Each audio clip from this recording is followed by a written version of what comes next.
வணக்கம்.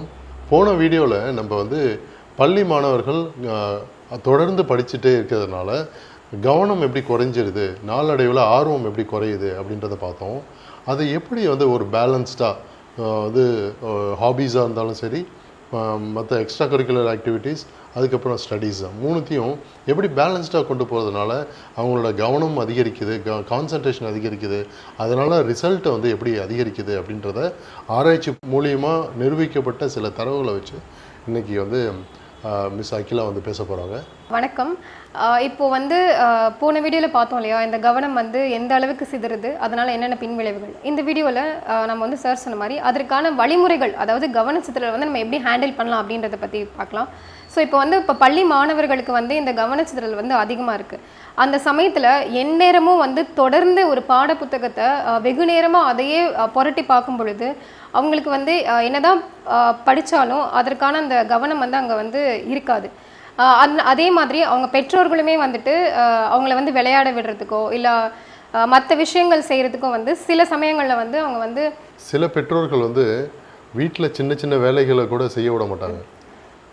அப்படி இன்னும்போது நான் பார்த்துக்கிறேன்னு சொல்லிட்டு ஒவ்வொரு சின்ன சின்ன வேலைகளை, அதாவது பசங்களுக்கு அவங்களா செய்யக்கூடிய சில வேலைகளை கூட அவங்க பெற்றோர்கள் தான் செஞ்சுக்கணும், தான் செஞ்சிடலாம், ஏன்னா பசங்க படிக்கணும் அப்படின்னு சொல்லிட்டு முழுக்க எந்த வேலையுமே செய்யாமல், வீட்டில் எந்த வேலையிலையுமே ஈடுபட விடாமல் அவங்களோட பர்சனல் டெய்லி லிவிங் ஸ்கில்லே குறைக்கிற மாதிரியான சூழல் கூட பசங்களுக்கு ஏற்பட்டுருது.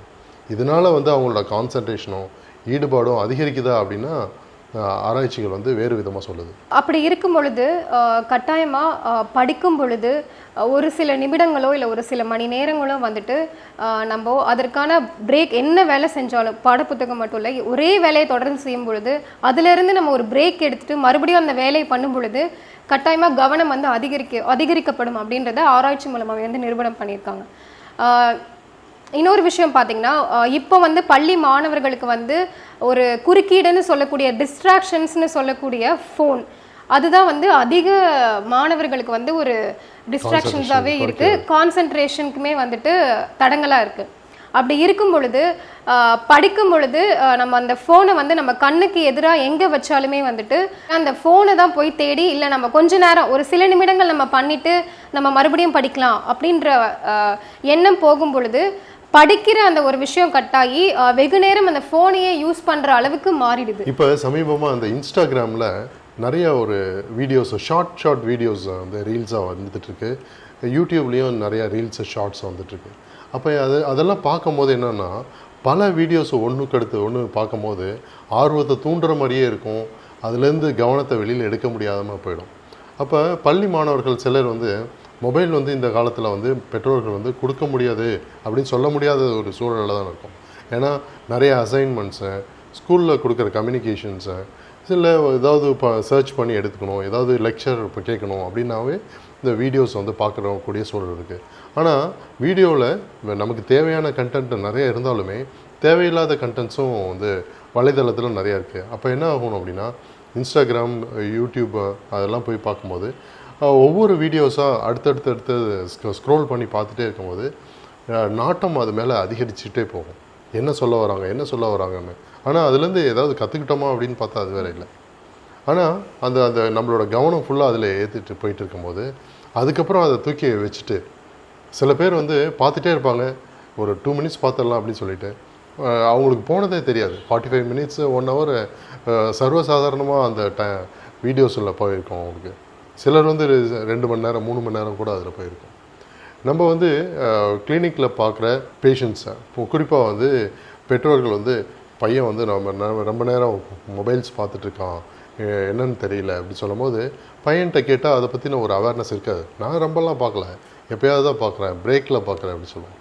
உடனே அவன் பேரண்ட் செட்டிங்ஸில் போய், நான் யூஸ்வலாக என்ன ப்ரிப்பேர் பண்ணால் அவனோட மொபைலில் வாங்கி செட்டிங்ஸில் போய் அவங்கள்ட்ட பேரண்ட் கண்ட்ரோல்னு ஒன்று இருக்கும், அதில் ஓப்பன் பண்ணி பார்த்தா ஸ்க்ரீன் டைம் பார்க்கலாம். எவ்வளோ நேரம் ஒரு மாணவர் அந்த ஸ்க்ரீன்ஸ்லலாம் போயிருக்காரு, எந்த வலைதளத்துக்கு போயிருக்காங்க, எந்தெந்த மாதிரியான மீடியாஸுக்கு போயிருக்காங்க. சப்போஸ் நெட்ஃப்ளிக்ஸில் போயிருக்காங்களா, வாட்ஸ்அப் எவ்வளோ நேரம் பண்ணியிருக்காங்க, யூடியூப்பில் எவ்வளோ நேரம் போயிருக்காங்க, இன்ஸ்டாகிராமில் எவ்வளோ நேரம் டைம் ஸ்பெண்ட் பண்ணியிருக்காங்கன்னு அதில் வந்திருக்கும். அப்போ அதை பார்க்கும்போது கடந்த ஒரு வாரத்தில் சராசரியாக ஒரு நாளைக்கு 5 மணி நேரத்துலேருந்து 6 மணி நேரம் வரைக்குமே பள்ளி மாணவர்கள் பார்க்குறாங்க அப்படின்னா, பள்ளி போன மீதி நேரத்தில் எவ்வளோ நேரம் அதிலே டைம் ஸ்பெண்ட் பண்ணியிருப்பாங்கன்னு பார்த்துக்கோங்க. அப்படி அவங்களும் கேட்டால், நான் வந்து டே ஃபுல்லாக ஒர்க் பண்ணிவிட்டு வீட்டில் வந்திருக்கேன், எனக்குன்னு ஒரு பிரேக் வேணும்னு நினைக்கிறேன். அந்த பிரேக் நம்ம சொல்கிற பிரேக் வந்து யூடியூப்லேயோ மொபைல்லையோ பார்க்குற பிரேக் கிடையாது. உண்மையாக ஃபிசிக்கலாக ஆக்டிவாக இருக்கிற பிரேக். ஒருத்தவங்க வந்து மென்டலாக நிறையா வேலை செய்கிறாங்க அப்படின்னா, படிக்கிறது, போகிறது, எழுதுறது, அசைன்மெண்ட்ஸு, அதை சொல்லி பார்க்குறது, இல்லை வந்து அதை பற்றின திங்கிங் கொடுக்குறது அப்படின்ற மென்டல் ஒர்க்கு படிப்பில் இருக்கும் போது, அதுலேருந்து ஒரு பிரேக் அப்படின்னா ஃபிசிக்கல் ஒர்க்கு தான். அதுக்கான ஆப்போசிட்டான ஒர்க்கை தான் நம்ம பார்க்கணும். ஃபிசிக்கலான வந்து வீட்டில் இருக்கிற திங்ஸ் எடுத்து வைக்கிறது, தன்னோடக்கு தேவையான துணிமணிகளெல்லாம் எடுத்து அடுக்கி வைக்கிறது, அப்புறம் மறுநாள் கிளம்புறதுக்கான தேவையான பொருட்களை எடுத்து வைக்கிறது, வீட்டில் அம்மாவுக்கு ஹெல்ப் பண்ணுறது, இல்லைன்னா சின்னதாக ஒரு குக்கிங் கூட கற்றுக்கலாம். எல்லோரும் வந்து இந்த காலத்தில் வந்து வீட்டில் இருந்து வேலைக்கு போக போகிறதில்ல. ஒரு காலகட்டத்தில் அவங்களுக்குன்னு தனியாக வெளி ஸ்டேட்லேயோ இல்லை வெளி சிட்டிலேயோ போய் தான் வேலை செய்கிறாங்க. அப்போ வெளியில் போய் வந்து பொருட்களில் வாங்கி நம்மளே வந்து வீட்டில் சமைச்சு சாப்பிடக்கூடிய ஆற்றல் கற்றுக்கணும் அப்படின்னா வீட்டிலேருந்தே தயார் நிலையில் படித்துட்டு தான் வெளியில் போகணும். அப்போ வீட்லேயே நிறையா நமக்கு தேவையான பிரேக்ஸ் எல்லாம் எடுக்கிறதுக்கான பல வழிமுறைகள் இருக்குது. அதெல்லாம் விட்டுட்டு நம்ம மொபைல்னு பார்க்கும்போது நம்மளோட கான்சன்ட்ரேஷன் குறையும், மென்டல் ஃபெட்டிக்னஸ் வந்துடும். ஏற்கனவே மைண்டுக்கு நிறைய வேலை கொடுத்துருப்போம், அதோடு சேர்த்து வந்து மொபைல் இன்ஸ்டாகிராம்லாம் பார்க்கும்போது மென்டல் ரொம்ப ஃபெட்டிக்னஸ் ஆகிடும். அதுக்கு மேலே அதுக்கு கெப்பாசிட்டி இருக்காது. அப்போ ஒரு கட்டத்தில் மொபைல் வேணாம், இப்போ திருப்பி படிக்க போகணும் அப்படின்னா நம்மளோட மைண்டு வந்து அதுலேருந்து கான்சன்ட்ரேஷன் டைவெர்ட் பண்ணி இதில் ஃபோக்கஸ் பண்ண வைக்க முடியாது. ஆல்ரெடி மைண்டு வந்து ரொம்ப டயர்டாக இருக்கும். அப்போ நீங்கள் சொல்கிற பிரேக் அப்படின்றது வந்து ஃபிசிக்கல் பிரேக்குன்னு நினைக்கிறேன். ஃபிசிக்கல் பிரேக்குக்கு நிறைய வழிமுறைகள் இருக்கு இல்லையா? அது என்னென்ன காமனாக நீங்கள் சஜஸ்ட் பண்ணுவீங்க? இப்போது இது வரைக்குமே ஒரு குழந்தைய வந்துட்டு முழுசாக படிக்கிறதுல மட்டும் விடாமல் மற்ற வேலைகளையுமே வந்து கொடுத்து அதோட தனித்திறன்களுக்கும் முக்கியத்துவம் கொடுக்கறத பற்றி தான் இந்த ஃபுல் வீடியோவில் பார்த்தோம். அதே மாதிரி அதை படிக்கிறது மாத்திரம் இல்லாமல் மற்ற ஃபிசிக்கல் ஒர்க் அப்படின்னு சொல்லக்கூடிய பல வேலைகளை வந்து குழந்தைங்களுக்கு கொடுக்கும் பொழுது கட்டாயமாக கவனம் அதிகரிக்கிறதுக்கு அதீத சாத்தியக்கூறுகள் இருக்குது அப்படின்றது தான் இது வரைக்கும் பார்த்துருக்கோம். ஸோ அப்போ என்ன மாதிரியான ஃபிசிக்கல் ஒர்க்கை வந்து குழந்தைங்களுக்கு வந்து கொடுக்கலாம், அதோட வழிமுறைகளை பற்றியும் நம்ம அடுத்த வீடியோவில் பார்க்கலாம்.